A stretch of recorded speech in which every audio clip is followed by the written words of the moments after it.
The folks behind the Las Vegas version of Phantom decided to double cast the roles of the Phantom and his obsession, Christine Daae, in order to put on 10 shows a week without destroying the vocal cords of the actors in these very strenuous roles. Tonight we have a Phantom, Brent Barrett, and a Christine, Sierra Boggess. Barrett, a former star on the soap opera All My Children, is a stage veteran who has starred on Broadway in Chicago and West Side Story, and in London in Kiss Me Kate. For Boggess, this is a big chance to step up into the lead of a major production after traveling with the tour of Les Miserables as an understudy. Brent and Sierra, welcome to the Strip. Thanks, Miles. Thank you. We're so glad to have you here. Thanks. Any objections to your descriptions? I'm fine. I'm fine with it. I'm fine with Brent's, yeah. No, that's great. So it's been a few months since you guys started, and how is everything feeling? It's still pretty amazing every night it still kind of is like, oh, this is really happening for me. That I still just feel like that, even though we've been open since June, but it still feels kind of surreal a little bit to be doing this show. And Brent? I'm having a great time. I didn't know what to expect, coming out to Las Vegas and doing a legitimate theater show with the entertainment that you normally find here. But the audiences are very responsive. They're very quiet. They're listening. They're following the story. You don't see too many people getting up in between and going out and getting their gin and tonics, because just to warn you, there are no cup holders in our theater. Right. Or as another interviewer said, in the showroom, and I said, this isn't a showroom. This is a theater. And that's one of the things that Steve. I mean, Steve obviously did a story on USA Today for. About the theater and about how incredible it is. And I think that's one of the things that you find so striking when you go in there, especially because we've lived here so long and been in so many of the rooms and theaters and we've seen Phantom at other places. Right. And we're just so impressed and blown away that they just went all out. You really feel like you're in that opera house. But now let me ask you something about that, because one of the things that comes up with some of the shows in Las Vegas is that the theater itself is almost like a star in the show. And like in some cases, like Le Rev is one example I can think of, maybe to some extent Ka, the performance is almost secondary to the spectacle around you. Was there any concern that the human element of the performance would get drowned out by all of the bells and whistles around you? Well, I think that's always a concern when you try to add a lot of spectacle to a show that has been so successful for 20 years. But I think they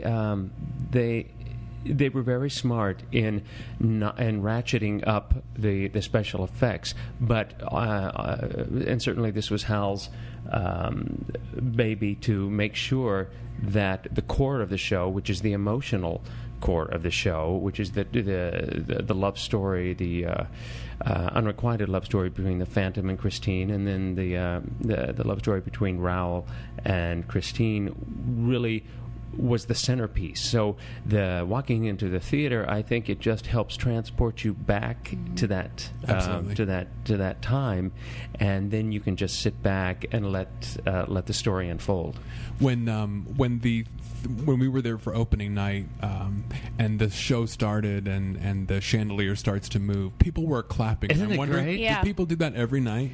Not every night, but they were so excited for opening, and also when we started previews, even just our very first show for an audience, people were doing just that because everybody was so excited that Phantom is going to be in Las Vegas. Yeah. So we had that response for quite a while, and every once in a while, then we get that again, and it feels really amazing. And I think even more so than if we had that every night, because every audience is different. Right.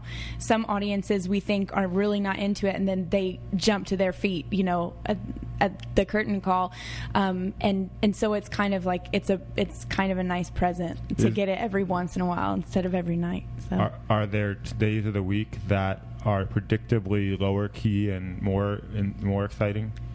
Well, they're working on our schedule right now because we have 10 o'clock shows, and that's always hard, is to do a 10 p.m. show. It's so late for Phantom, and so they're figuring out what works best.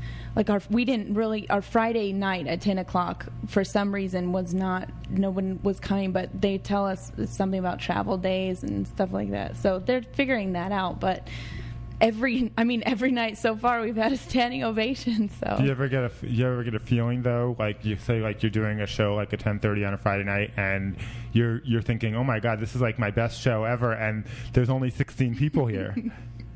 Well, that's the thing about live theater. You can't plan that, Right? and every night's a different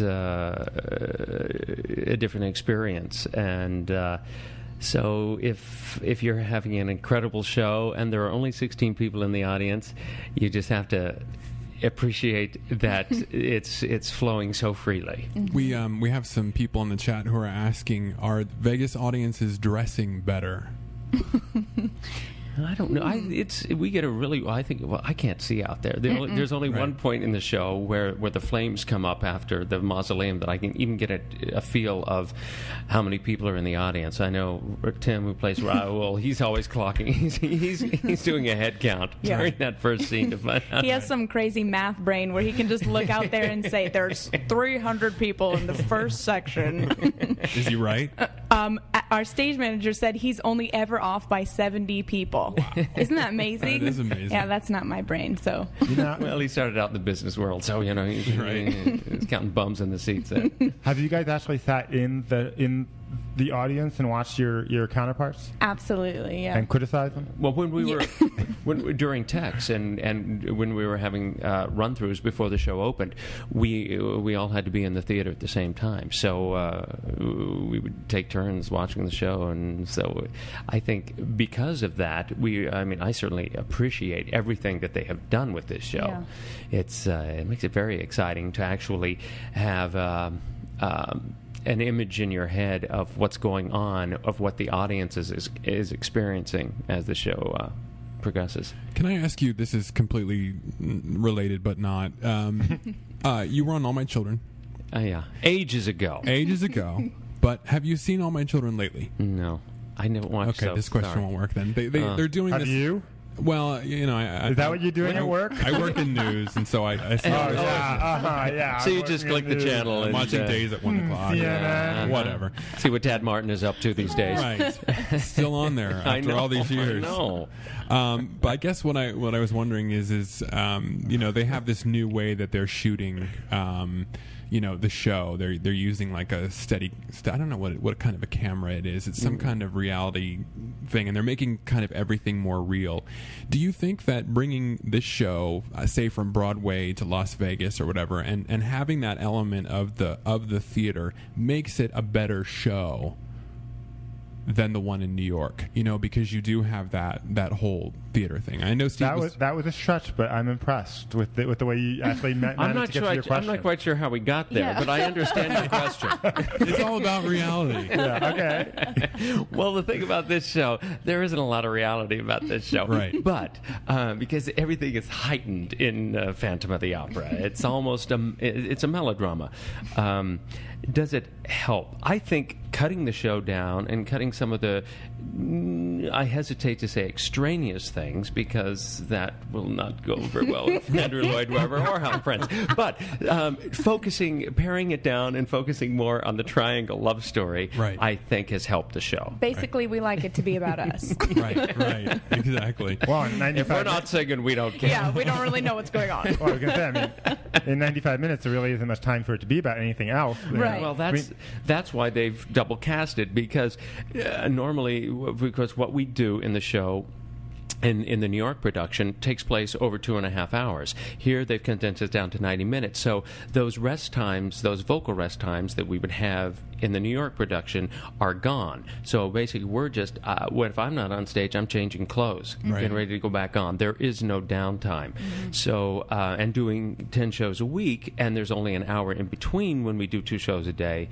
I think they were very smart to double cast the show. Now let's talk a little bit about your own careers. And they're so different. I mean, obviously you're a veteran. Well, I'm much older, that's why.